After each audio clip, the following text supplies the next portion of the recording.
ઓમ શાંતિ.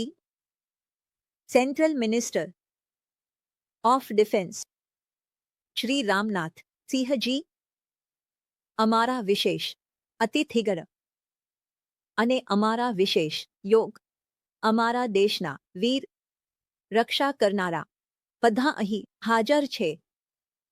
આપ સૌને નમસ્કાર. અને પહેલા તો હું કહું છું કે જે અમારી સુરક્ષા કરનારા જે અહીં હાજર છે તેમને સૌને અમારું નમન. તમારી જે યુનિફોર્મ છે તે ફક્ત ફીલની નથી પરંતુ તેના પાછળ તમે જે ત્યાગનો જીવન અને જે તમારા આત્મવિશ્વાસનો જીવન અને જે અનુશાસનનો જીવન તમે વિતાવી છે અને તેના પર તમે કમિટમેન્ટ આપ્યું છે તેના આધાર પર અમે અહીં આજે બેઠા છીએ અને અમારી રક્ષા દરેક પ્રકારથી થઈ રહી છે.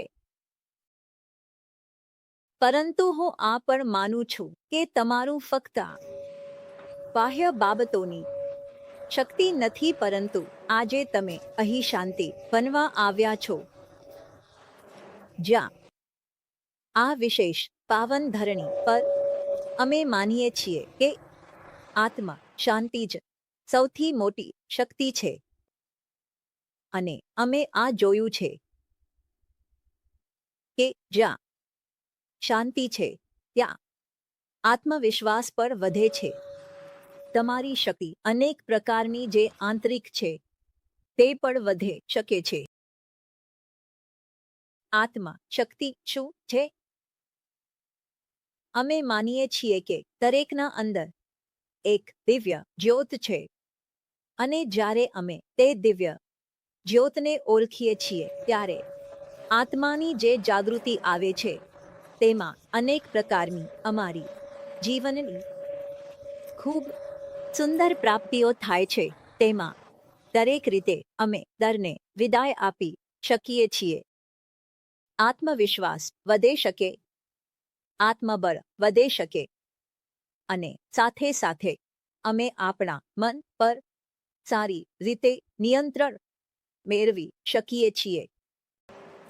જે અમારી અનેક પ્રકારની ભાવનાઓ છે અંદર તેમને પણ અમે સારી રીતે નિયંત્રિત કરીને ખૂબ સુંદર રીતે આપણા જીવનમાં સંતુલન બનાવી શકીએ છીએ.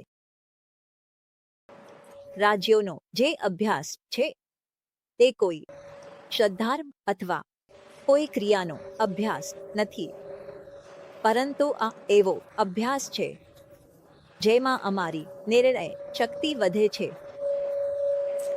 જે આધાર પર અમે કાર્ય કરીએ છીએ તેનો જે આઉટકમ થાય છે, પરિણામ થાય છે તે હંમેશા પોઝિટિવ હોય છે કારણ કે રાજ્યોના અભ્યાસથી જે અમે આપણા મનમાં પોઝિટિવ વિચારો લાવીએ છીએ અને ઉપરવાળા પાસેથી શક્તિ આપણા અંદર ભરીએ છીએ તેનાથી આપણા જીવનમાં પરિવર્તન તો થાય જ છે ખૂબ સારી રીતે.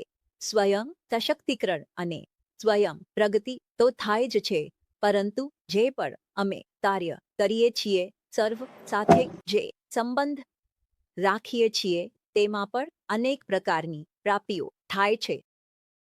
અને બાકી હું કહું છું કે આ માત્ર સ્વયં વિકાસની જ નહીં, અહીં સ્વયં સશક્તિકરણની વાત છે પરંતુ જો આપણે સરકારના દ્રષ્ટિકોણથી પણ જોઈએ તો તમે વિચારો જ્યાં કડકતા આધાર છે, જ્યાં સેવા ભાવના છે, જ્યાં શાંતિ એક સ્વધર્મ છે, તે આધારે જે પણ વાતો નીતિઓના રૂપમાં આવે છે તે સત્યતાના આધારે થવાના કારણે તે દેશની પ્રગતિ માટે ખૂબ જ મહત્વપૂર્ણ છે.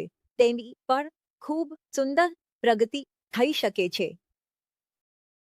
તો અમે માનીએ છીએ કે આ ધરતી ભારતની ધરતી ઋષિ મુનિઓની ધરતી છે અને જે સેવાઓ તમે કરી રહ્યા છો તે માત્ર અમારી સીમાઓને બોર્ડર્સને સુરક્ષિત કરી રહ્યા છે, પરંતુ તમે ભારતની આત્માને સુરક્ષિત કરી રહ્યા છો.